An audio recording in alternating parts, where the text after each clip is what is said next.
Liverpool fan in Japan. Hello YouTube, Liverpool fan in Japan here, the Miyazaki man Sai, and we're going to go with the transfer roundup today. Lots of interesting news. Richard Hughes himself said when the Euros are over, when the Copa America is over, when all the tournaments are over, transfer activity will ramp up rapidly. And he's not just talking about Liverpool, but in the Premier League in general. It could be the domino effect, you know. So let's start with one of the names close to our heart. Marc Guehi at Crystal Palace represented England, probably England's player of the tournament in all honesty. Him and John Stones did himself proud as well. I mean, Pickford, that little T-Rex was, you know, man of the match in the final. That says a lot in itself, right? After we score 1-1, Pickford performing well. What are you doing, Gaza? Back in defensive shelf. Ay caramba.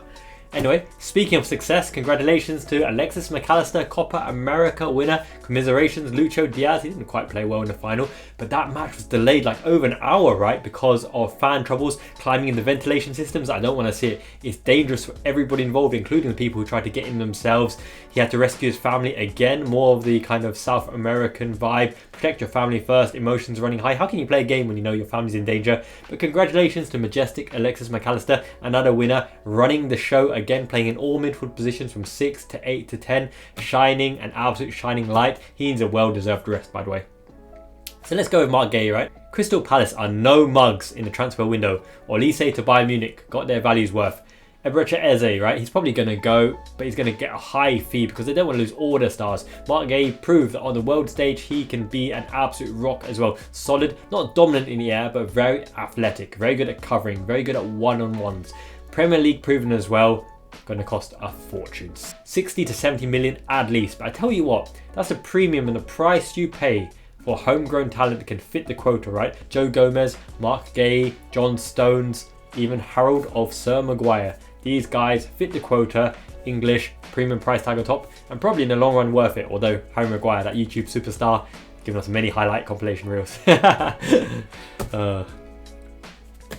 But I would say Marc Guehi, right, if he does sign, he would be the marquee signing of the summer. Do we want a centre-back as the marquee signing? Especially when you consider the Ibu Konate and Van Dijk solid partnership with Jarell Quansah coming in. And he is that rare gem out of nowhere coming in, cementing his place, even starting ahead of Ibu Konate towards the end of the season. Homegrown English talent, great composure. He wanted Joel Matip's place. No remorse, regardless of your teammate.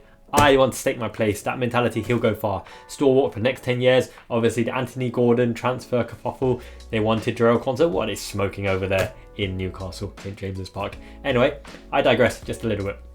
So, Marc Guehi would be a great transfer. He'd probably be in rotation with Ibu Konate partnering Van Dijk. Guehi can play both sides as well, so that's very, very useful. Jarell Quansah can play both sides, so very, very useful. If you sign Marc Guehi, then when Van Dijk goes to pastures anew, you'd anticipate it's going to be Guehi and Konate, Guehi and Quansah, Quansah and Konate being the mainstay of that back line. Joe Gomez, versatile utility, can cover across the whole back line as well and invert into the base. So lots of options there. Really, really positive signing. And I'd give it the seal of approval. Miyazaki man seal of approval, but he would be expensive. Probably take a huge chunk out of our transfer kitty. But saying that, there are transfer funds available because we bid for Moise Caicedo and we did not use all of that fee for Wataru Man Mountain Endo, right here representing with his girl Catherine, and Gravenberch. So there should be still some in the kitty left. Also, we performed fairly decent when the Champions League this season, qualified straight through in 3rd place. And Richard Hughes will be keen to make an impact. Michael Edwards as well, continuing on his good work from where he left off as well. And Julian Ward obviously back as well. So everyone wants to make an impact and give Arne Slot the best tools for the job. Now here's a blast from the past. Goncalo Inacio at Sporting, right, is linked again. Left-sided, left-footed centre-back. Thing is, he's not dominant aerially. And also, the highlight reels show that he's very good at long passing, passing out from the back, composure, taking the ball out of the back. But he's not the most defensively solid, right? So do you trust that coming from the Portuguese League, Sporting coming in to Liverpool, staking his claim? He'd be behind Virgil van Dijk in the pecking order because he's predominantly left-sided. How much game time will he get? Van Dijk won't be rotated because he's not really rotating. He's not injury prone either, except from that one bad injury because what was that T-Rex doing? Horrendous. Anyway, digressing again. I don't think Goncalo Inacio is the one for Liverpool, mainly because he'll want to play. He won't be a rotation option and he will be a backup. He won't even be on a rotation option. You can cover a left back as well, but then what do you do with Robertson, Tsimikas? Unless Tsimikas goes, I don't think we get that inverted left back, left centre back, left defensive midfield pivot a la David Hanko, a la Ignacio, a la Hincapié. I don't see it personally. So for me, and then we go to one of the stars of Euro 2024, Dani Olmo at Spain's victorious parade. He was a very prominent figure. But the thing with Dani Olmo is he always has peaks and troughs, high highs, low lows. He's not the most consistent of players. Now, Barcelona are linked with him. Man City are linked with him to replace Kevin De Bruyne as well. Kevin De Bruyne goes off to Saudi Arabia because he's talked about generational wealth. You know, you've always got to listen to the amount of finances on offer, setting up his grandchildren's grandchildren as well. That oil money, right? But Dani Olmo would be a useful signing, very, very useful signing. RB Leipzig didn't light it on fire, but I tell you why I don't think it's realistic. First of all, the transfer deadline for his release clause are fairly reasonable. Is at 50 million or so for his quality and talent. Reminds me a bit of Lucho Garcia when he came in on Rafa Benitez's first season. Xabi Alonso and Luis Garcia changed the way we played a Spanish player, right? I don't think Dani Olmo has a place in the Liverpool team. Where does he play? Number 10, Mazzala, coming from the right, coming from the left. Could he be the pseudo Mo Salah, the replacement of Mo Salah, the rotation option Mo Salah? Kind of, but he really needs to operate centrally in those half-space zones, in and behind the attacking player up front, a Darwin Núñez or Cody Gakpo or Diogo Jota. However, Szoboszlai does that as well, and we have Dominic Szoboszlai as well, coming from the Bundesliga. I don't think you can give the game time that Szoboszlai needs to really establish himself if you sign Dani Olmo. They'll be fighting for minutes, playing a similar kind of role, and Dani Olmo's got more flair and a better passing game, but Dominic Szoboszlai's got a better long shot and better whipped crossing. We've already got Szoboszlai. He is a big game player. He is a star player in the making. He needs to exert himself, stamp his authority in the games, and really take it by the scruff of the neck. Early season Dominic Szoboszlai of last season will make an impact, but we can't burn him out again. I think in Slot's system, the slot machine, I think players will be burned out less because they're more technical, a lot of technical thinking, a lot of technical movements, precise movements and patterns of play. Whereas Jurgen Klopp is physicality, off you go, charge, press, turn it over, straight on goal, get the shot away. Cross fields of play, misdirection. It's a different style of play. So I think Szoboszlai is less likely to be burned out, and I think we'll get less injuries. Touch wood, praying to God, my man Fowler, less injuries this season under Arne Slot. Yet to be seen.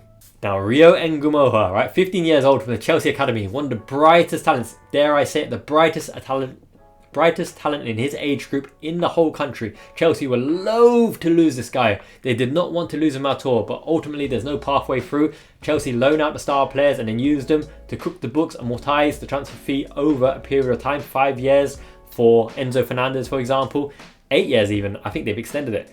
And selling your local prospects gives you that direct income into the books, into the black side of your double-sided ledger, cooking the books, selling your hotels as well, something like that, right? I don't know how they get away with it. Anyway, Todd Bowley, good at Bowleynomics. Can't fault him if he's found a loophole. Anyway, this is my favourite type of signing, right? When we signed Raheem Sterling, when we signed Harvey Elliott, Joe Gomez from Charlton, Dominic Solanke, also from the Chelsea Academy. We made a quick buck on there as well, right? He scored 1 goal for Liverpool. Not for want of trying, just wasn't his time, wasn't the right time for him. I'm glad to see Big Dom doing well. Stefan Bajcetic from Celta Vigo before the EU closed that kind of regulation on youth transfers, all that kind of stuff. Ben Doak, right? Doki Doak. I love this kind of signing. I love this kind of signing because you can see them grow from boys to men through the academy, getting used to the Liverpool infrastructure, talking to Caroline the dinner lady, really growing behind the scenes, becoming acclimatizing with the first team, mingling in amongst the team. Now, Rio Ngumoha actually already played with the first team in Chelsea in training. You can see him tussling with Raheem Sterling in certain clips as well. I think he is one for the future. People talk about and joke about, oh, okay, 5 years time, 6 years time. 17, 18 years old, I think he makes his debut in the Carling Cup. He's a great talent on the wing, attacking flair, dynamite athleticism as well. And he seems to be able to have the knack of going inside and outside. I think this kind of player needs to work on his passing game, get his head up, build that rapport with the teammates, chemistry, and get slidden and know when to be offside trap as well. But very, very exciting talent. Really, really looking forward to it. More exciting than Mateusz Musilowski, obviously released this season, because I think having the nurture in the Chelsea Academy in the England setup will do him good. He sounds grounded. He chose the Liverpool Academy. There's a pathway here through for young players. Fabio Carvalho will stake his claim as well. Tyler Morton is one for the future.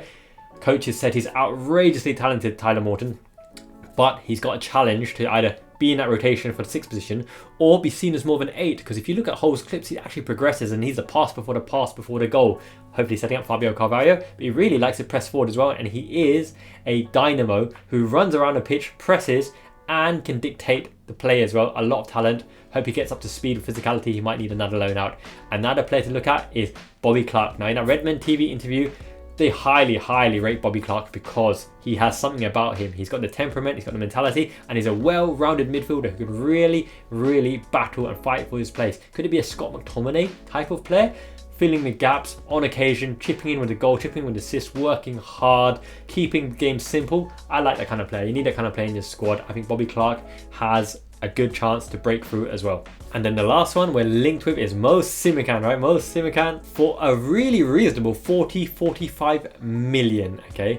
Great defender, great aerially, highly rated. In the past, you're looking at 70-80 million. In fact, I think 70 million is probably his release clause or something, so there seems to be a bit of leeway there in terms of his agent banding around the 40-45 million euro fee. However, saying that, I think they're interested in Tyler Morton. Could they do a deal where it's a loan with a potential buy option, a buyback clause, for example, a straight transfer? He would come in and offer something in a centre-back role that would really complement our existing defenders in terms of being aerially dominant.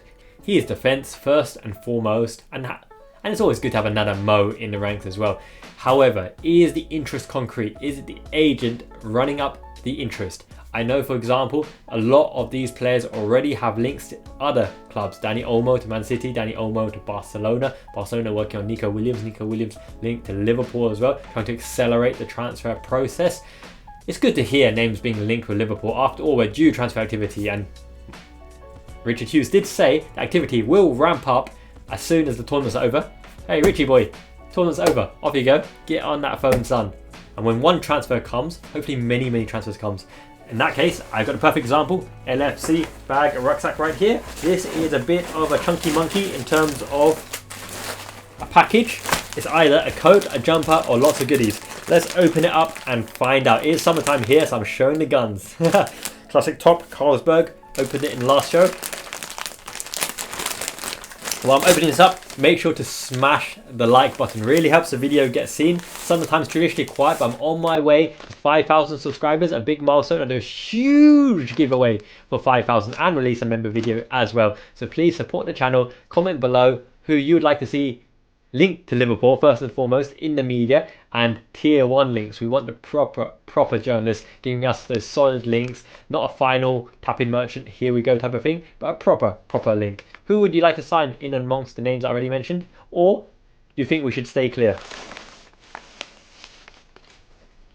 So okay, now this, is it faded or is it meant to be that color? This is Warrior, a Warrior shirt, standard charter. I do like my Warrior kit as well. This is M size, very silky. It is second hand, so I'm always thinking they've washed this, and isn't that meant to be white? Do my eyes deceive me, or are the words not meant to be white? Either way, let's get it on. It's cushy, it's comfy, it's the Miyazaki Man size, special like. What's next? This ain't Liverpool. What's the? Oh, wait a minute, there is an association here. NBA Miami Heat number 6 Adidas. It's King James, LeBron James, obviously part of the FSG wide investors. I don't have a basketball top, to be honest, so this will be my first basketball piece of kit. King James, LFC collaboration. I'm loving the style. Oh, I like it. Mercari Japan. This was a thrift shop, by the way. I bought in bulk. They gave me like a 20% discount. Can't complain. I think that red shirt was what, 2,000 yen, £14. This Miami top right here, Miami Heat. So like 1,800 yen. That's less than 10 quid. This is a Liverpool goodie. Okay, Carlsberg. Old owner's hair again. New one. This looks proper retro. Liverpool badge in the middle. Carlsberg, a little bit fluffy. I like this red going in and out. Adidas's own. You can see the 3 famous white stripes. El Nino, Fernando Torres, the wonder kind, the wonder kid. Spanish flair. I did talk about some Spanish flair. Is that a sign for Dani Olmo? The more and more I think about it, on his day, Fernando Torres was unplayable. That pace, that incisiveness, that finishing from the angles as well. He was good in the air as well, right? El Nino, Fernando Torres. I do like my black. Black looks pretty good, right? And then 2 more goodies, it appears. Whoa, this was a mighty haul. Now, I don't know what this is. This is some kind of polka dot red. It is a Liverpool thing, but it's size large. Now that can be a Betty blanket or something, because I don't know what that is. Is that a training top? I've never seen this one before. It's polka dot red. El Nino top 3,000 yen, £21, £18 there, thereabouts. This particular one I think is only like 700 yen, like £3 or £4. It'd be rude not to, right? Ooh, it's silky. It's silky. This must be like a training top or casual top or a social top. I'm red polka dot Spider-Man Spidey inspired style. There's no badge on the side, but it's all good. And then the last one, I'm really looking forward to this one because this looks like the cream of the crop. The cream of the crop! Look at that. Adidas, Carlsberg, collaboration, Liverpool in the middle. Very, very soft. 36-38. If I remember my UK sizes, that sounds about right, even though I'm hench and proper boff. I like this Adidas and Carlsberg. I might wear this one often. This one feels really comfortable. It's like cotton, organic cotton. Let's give it a go. Almost 2,500 yen as well. And whew, the feels, the look, everything about it, I like. The bag is empty for today. But as I said, when one transfer comes, many come in abundance. This is a channel with substance abundance. Let me know your thoughts in the comments below. Almost 5,000 subscribers. Thank you so much for supporting the channel. I reply to every comment personally. Don't you hate it when you write a proper comment in the threads below in other channels and they just give you a thanks? That's why we're building the best community, LFC community in the world, baby. Liverpool fan in Japan, Miyazaki Mansai. I'm doing the Wataru Endo dual book second translation this week for the members. Sign up. Cheaper than a mediocre coffee in a month, so why not give it a go? Until next time, Miyazaki man, Ichiban, Janet, and see you later.